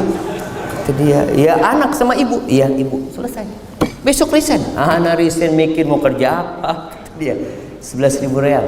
Lalu dia cerita, anak keluar, anak daftar jadi resepsionis di Hotel Hilton dengan gaji 3.000 apa 4.000 real, sepertiganya gaji dia. Dia cerita, subhanallah katanya, itu gaji 11.000 tiap bulan habis. Tiap bulan habis. Yang anak sakit, yang mobil rusak, ini semuanya habis tuh fulus. Subhanallah, anak punya gaji 3.000 4.000 real bisa nabung dan akhirnya menjadi GM-nya Hilton dia. Subhanallah. Jadi buat orang tua yang punya anak kerja di bank konvensional, suruh berhenti. Suruh berhenti. Duduk, panggil anak. Dudukkan anak. Jangan bicara hukum bank. Tumbuhkan di hati anak pengetahuan atau ingatan kenapa kita hidup di muka bumi. Ceritakan kepada dia, nak, kau 9 bulan minum dari darah ibu, nak. Engkau belum bisa kerja, engkau belum bisa usaha, engkau keluar pun rezekimu sudah ada, nak. Sampaikan kepada anak. Setelah itu minta dia untuk keluar. Karena Allah mengumumkan perang kepada pelaku riba. Dan alhamdulillah di Indonesia ini perkembangan orang-orang yang mau jadi baik banyak. Umat Islam mayoritas. Dulu nggak ada bank syariah, nggak ada. Sekarang ketika banyak yang sadar, alhamdulillah tuntutan adanya bank syariah muncul. Walaupun bank itu belum 100% syariah, tapi usaha untuk menjadi syariah ada. Maka sampaikan kepada anak agar dia berhenti. Adapun pemberian anak kepada orang tua dari hasil riba, kalau orang tuanya tidak butuh, jangan diambil. Kalau terpaksa dia perlu sama uang itu, nggak ada masalah. Tapi kalau dia nggak butuh sama tuh duit, jangan. Supaya anaknya juga belajar, tahu kenapa orang tuanya tidak mau. Dan insya Allah mudah-mudahan anaknya kembali kepada Allah SWT. Hadza wallahu a'lam. Assalamualaikum Ustaz. Waalaikumsalam. Semoga Allah merahmati Ustaz dan seluruh umat Islam. Saya ada pertanyaan titipan yang saya belum berani menjawabnya karena takut salah. Pertanyaannya, apa perbedaan antara adab dan akhlak? Nah, bagaimana cara seorang istri untuk berbakti kepada orang tuanya sedangkan ia ikut suami tinggal di luar pulau? Pertanyaan pertama, perbedaan antara adab dan akhlak. Akhlak itu sifat, akhlak itu karakter yang tertanam di dalam jiwa, yang membuat orang itu melakukan tindakan tanpa berpikir dan tanpa menunggu. Akhlak itu keberanian, itu akhlak. Dermawan, gak usah mikir. Ada orang perlu dibantu, Masya Allah. Anak pernah berjumpa dengan satu orang di Jeddah, jemaah. Anak kalau lihat nggak ada orang akhlaknya kayak dia, Masya Allah. Ketika anak nulis disertasi tentang peran lembaga dan ormas Islam dalam membendung pemurtadan di Indonesia, kadang-kadang kita perlu pulang ke Indonesia, butuh dana. Setiap anak telepon ke dia, jawaban dia satu, absyir, aman, ada kabar gembira buat engkau. Terus ya Allah ya Karim. Ini orang Masya Allah. Itu akhlak, nggak dibuat-buat. Sifat yang tertanam di dalam jiwa yang mendorong orangnya untuk melakukan tindakan tanpa berpikir, itu akhlak. Tapi kalau adab itu cara dalam menyikapi sesuatu. Ada adab makan, bukan akhlak makan. Adab makan, tata cara makan yang sesuai dengan. Ada adab tidur, ada adab bertamu, itu adab babnya. Tapi kalau akhlak adalah sifat. Namun sebagian ulama menjadikan adab itu akhlak yang mulia. Karena akhlak ini ada akhlak buruk, ada akhlak mulia. Jadi umum kalau akhlak itu. Kalau akhlak yang baik dimasukkan sebagian ke dalam adab. Hadza wallahu a'lam. Orang kaya gemar sedekah. Bagaimana ibadahnya orang miskin? Sedekah juga. Subhanallah, kalau bicara bab sedekah ini jemaah, Islam itu melampaui batasan-batasan semua agama dalam bab sedekah. Orang berpikir sedekah fulus. Islam mengajarkan satu kali tasbih itu sedekah. Menolong orang lain mengangkat barangnya sedekah. Amar ma'ruf nahi mungkar sedekah. Mendatangi istri menggaulinya sedekah. Insyaallah. Ini sedekahnya orang miskin. Kata Rasul SAW, wa fi bud'i ahadikum sedekah. Kalian mendatangi istri kalian dapat pahala sedekah. Jadi Masya Allah, para sahabat sampai bingung. Ya Rasulullah, ayati ahaduna syahwatahu wa yakunu lahu fiha ajrun. Rasul, ini orang mendatangi syahwatnya, nafsunya, dapat pahala.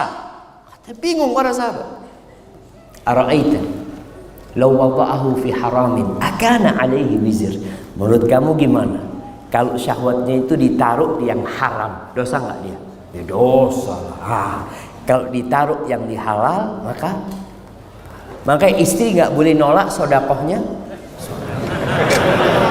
Nah, hadisnya kan kayak gitu ya. Ini bab sedekah. Jadi semua amal kebaikan. Jadi orang-orang yang miskin banyak amal soleh, berzikir, itu ada nilai sedekah sebenarnya. Tapi gimana Ustaz? Anak kepingin umroh, anak kepingin juga bangun masjid. Niat. Ketika engkau niat, kalau Allah berikan kepada aku seperti apa yang diberikan kepada fulan, aku akan lakukan seperti yang dilakukan fulan. Dia berbuat baik dengan hartanya. Apa kata Nabi SAW? Fahuma fil ajri sawa. Dua orang ini pahalanya sama. Tapi niatnya yang benar. Makanya kalau antum melihat ada masjid mau dibangun, ya Allah, kalau aku punya uang 1 miliar 500 juta aku sumbang. Padahal antum duitnya cuma 10.000. Iya, tapi antum niat, berani nggak antum? Dikasih 1 miliar beneran, ya Allah, 500 juta terlalu banyak kata dia. Itu orang yang niatnya nggak sungguhan. Maka niat. Antum melihat orang berangkat haji, ya Allah, berdoa mudah-mudahan hamba punya rezeki mau berangkat haji. Antum ngomong kayak gitu sampai mati nggak berangkat haji, dapat pahala haji. Tapi kalau antum dikasih rezeki nggak berangkat haji, berarti niat antum bohong. Maka niat yang shadiq, kata Nabi SAW, shadiqun biniyatihi, baru dapat pahala yang sama.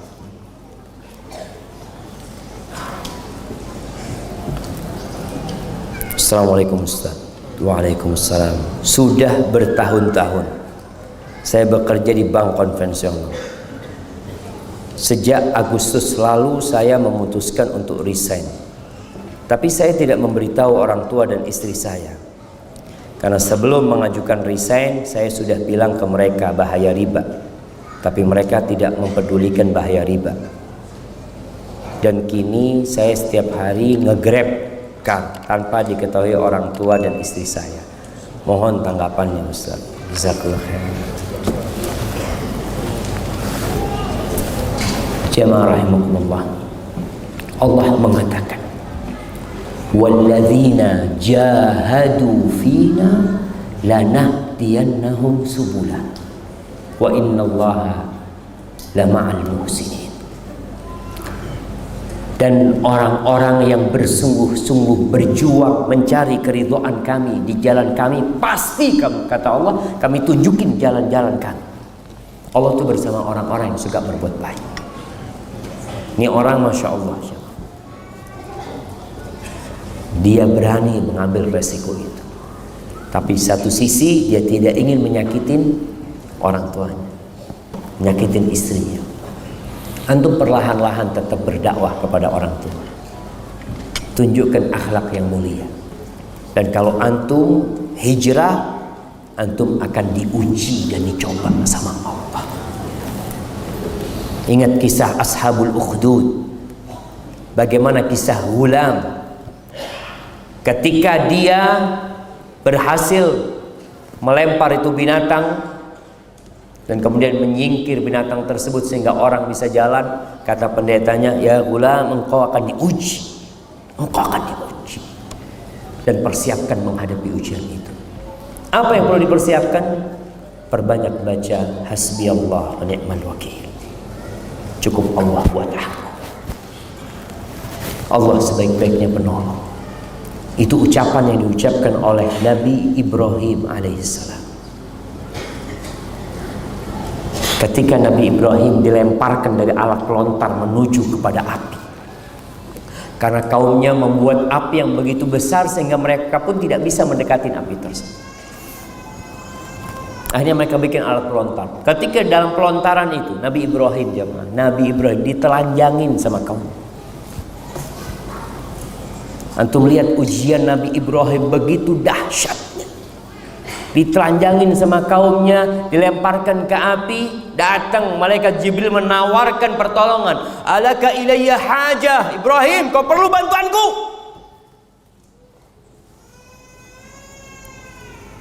Kata Nabi Ibrahim, amma ilaika fala.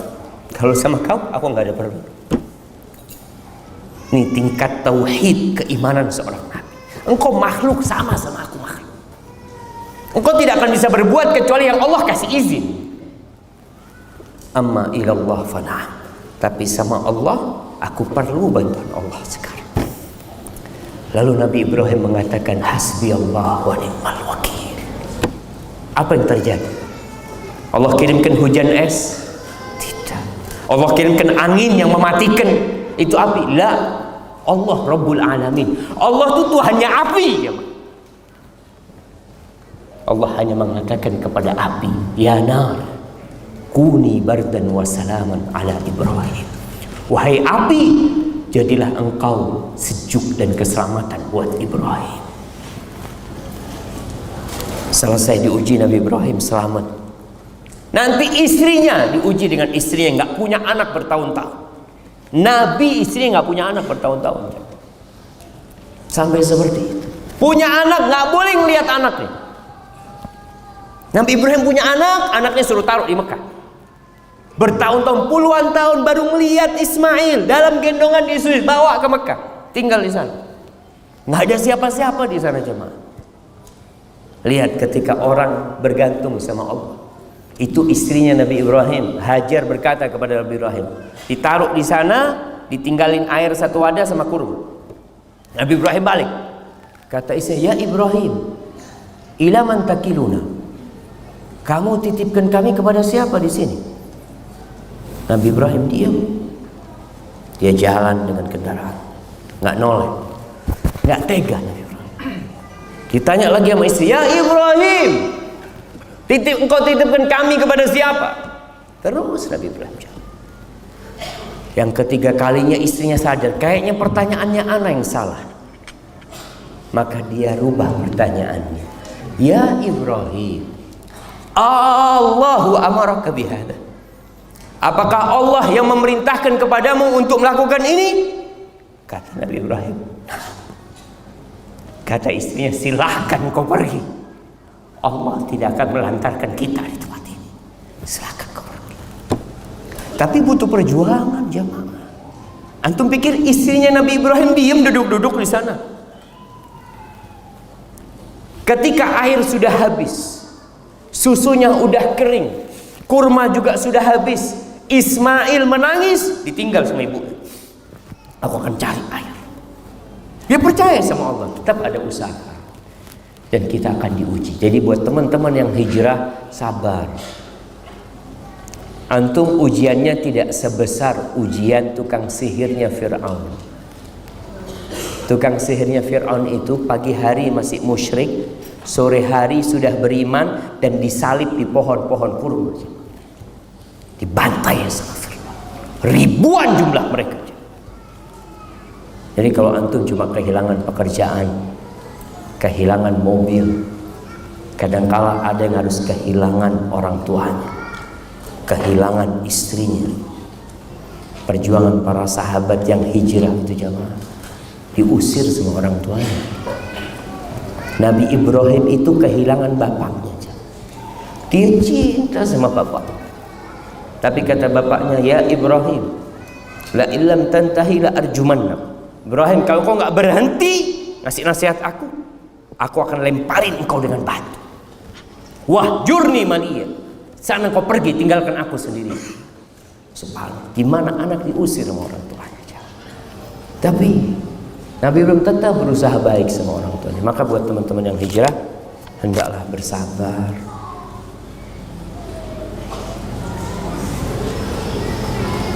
Ustaz, saya mau tanya, saya baru di PHK dan saya serta istri ada kerja sampingan. Tetapi setiap saya dan istri bekerja, kita menitipkan anak-anak kami ke ibu mertua saya. Ibu mertua tidak pernah komplain. Saya dan istri sebaiknya bagaimana Ustaz? Saya ingin istri saya resign agar mengurus anak sepenuhnya. Apakah keputusan saya baik dengan menitipkan anak ke mertua? Karena di sisi lain kami saat ini butuh pendapatan untuk menghidupi istri dan anak-anak saya. Mohon jawabannya Ustaz. Jazakallahu khair. Jemaah rahimakumullah, kalau bicara orang tua, maka kita punya kewajiban berbakti sama orang tua kita, bukan merepotkan orang tua. Tapi kalau kondisi yang memang berat, boleh seorang anak minta tolong orang tuanya, asalkan tidak membebankan orang tua. Karena orang tua kita tuh jamaah sampai kapanpun tetap sayang sama anaknya. Kita itu dipandang sama orang tua masih kecil, masih perlu bantuan dia. Dan ada seorang anak, ya Allah, anak kok ngelihat anak berbakti sama orang tuanya itu jamaah, iri ya. Ada seorang anak, dia itu tiap tahun kira-kira kirim duit ke orang tuanya 100.000 real. Tiap tahun, tiap bulan 370 juta dia kirim duit kepada orang tuanya. Sukses anak.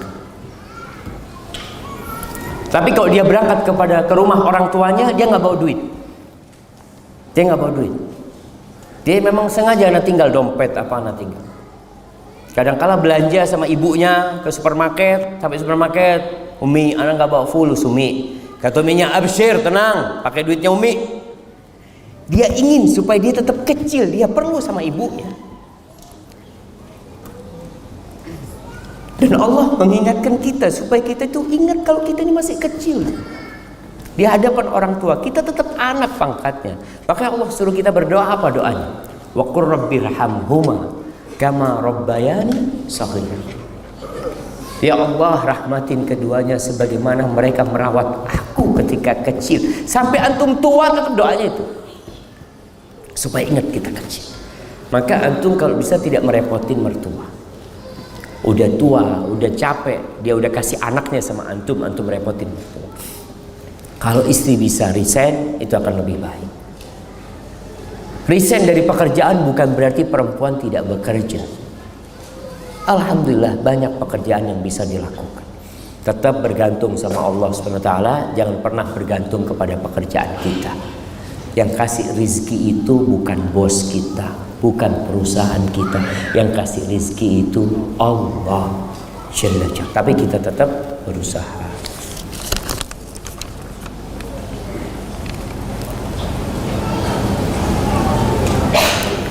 Bolehkah bersedekah lalu berdoa untuk diluaskan rizki dan untuk dilunasi semua utang? Mengapa ketika melakukan hijrah semua masalah bertubi-tubi datang? Nah, itu tanda cinta Allah. Idza ahabballahu 'abdan ibtala. Kalau Allah cinta sama hamba, Allah kasih balak tuh hamba. Kasih ujian sama Allah. Idza ahabballahu 'abdan yusib minhu, kasih musibah. Kenapa? Orang ini kalau sehat terus, lancar terus hidupnya, bisa lupa sama Allah. Allah katakan innal insana la yatgha. Kapan manusia itu benar-benar melampaui batasnya? Kapan itu terjadi? Ar-ra'ahu istaghna, ketika dia merasa cukup, nggak perlu sama Allah SWT. Dia mau makan untuk 7 keturunan cukup. Setiap dia mau beli dia ada uang. Tapi orang kalau nggak punya duit dia jadi ingat ya Allah. Mau beli obat antum nggak punya duit, antum ingat sama siapa? Allah SWT. Tapi ketika semuanya punya, akhirnya membuat orang melampaui batas. Maka kita harus ingat, ketika antum dikasih musibah, husnudzon sama Allah SWT. Allah sedang bersih-bersih antum, agar antum terus ingat sama Allah. Orang kalau sakit, Masya Allah, orang tuh Masya Allah sehat ya, olahraga ini itu macam-macam, dengar adzan nggak ke masjid. Sakit, dengar adzan, ya Allah kok kepingin ke masjid ya. Ente sehat nggak ke masjid? Ya ini, ya harus kayak gini baru ke masjid gitu.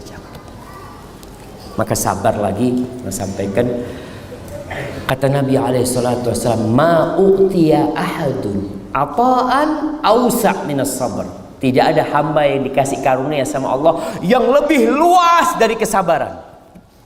Karena menghadapi kehidupan ini modalnya sabar. Kalau antum dikasih sabar sama Allah, selesai saja. Cukup untuk menghadapi segala-galanya. Berkaitan dengan bersedekah lalu berdoa untuk dilunasin utang. Haibati fillah,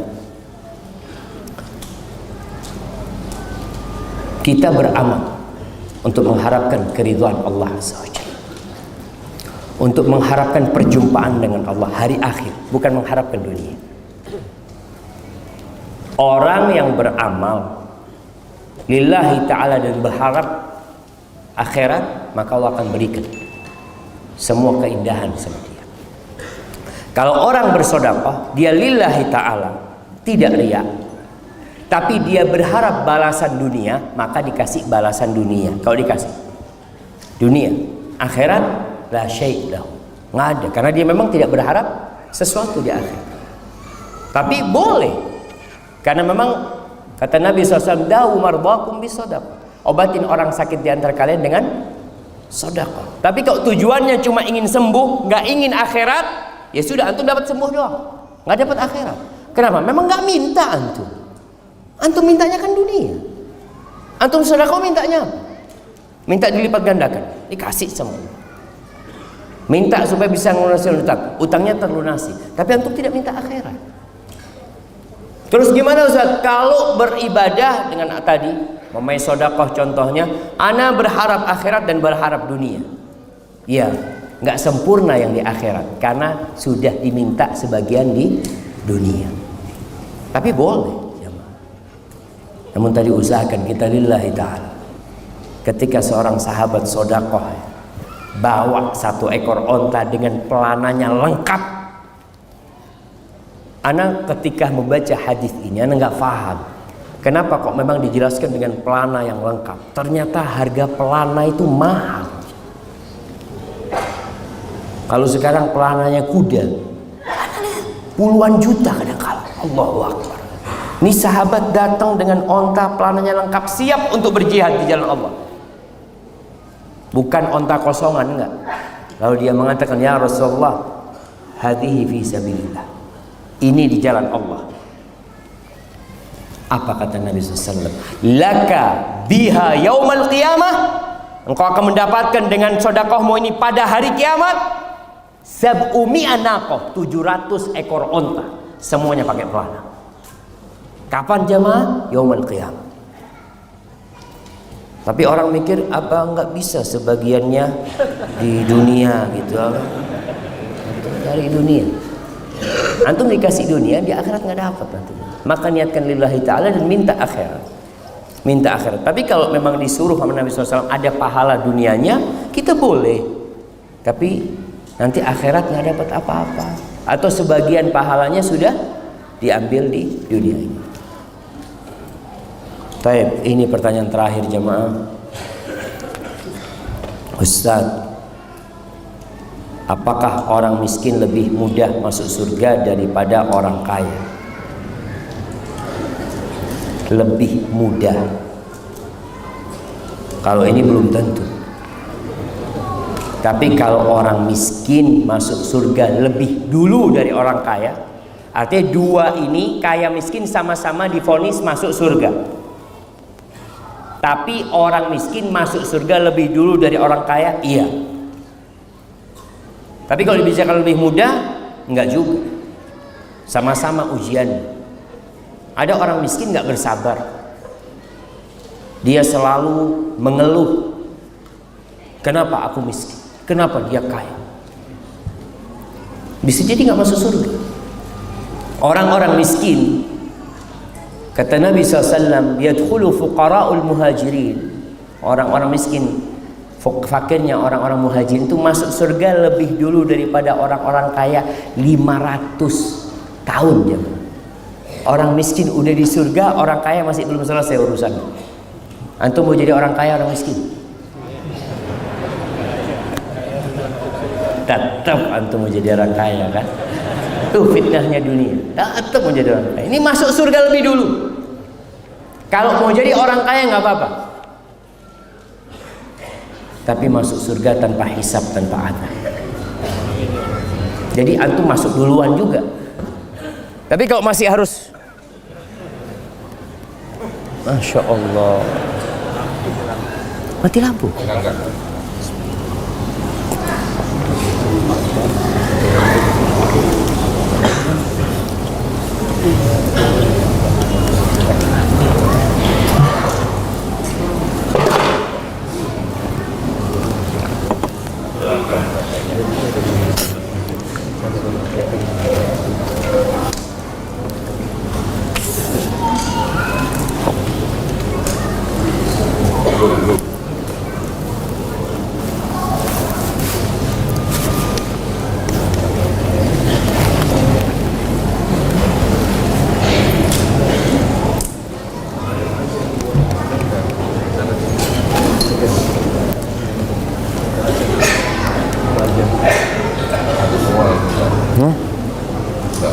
Mati. Masya Allah. Memang suruh berhenti Ustaz. Ya. Antum kalau mau masuk jadi orang kaya nggak apa-apa. Orang kaya yang masuk surga tanpa hisab, tanpa azab. Ya dia masuk duluan juga karena tanpa hisab, tanpa azab. Jadi lebih baik yang mana jemaah?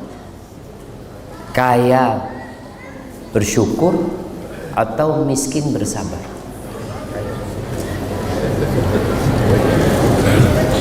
Sebagian mengatakan orang miskin memang masuk surga lebih dulu.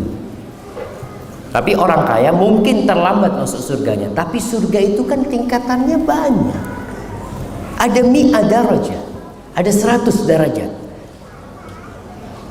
Satu derajat ke yang kedua ini jaraknya antara bumi dan langit. Seperti itu jarak.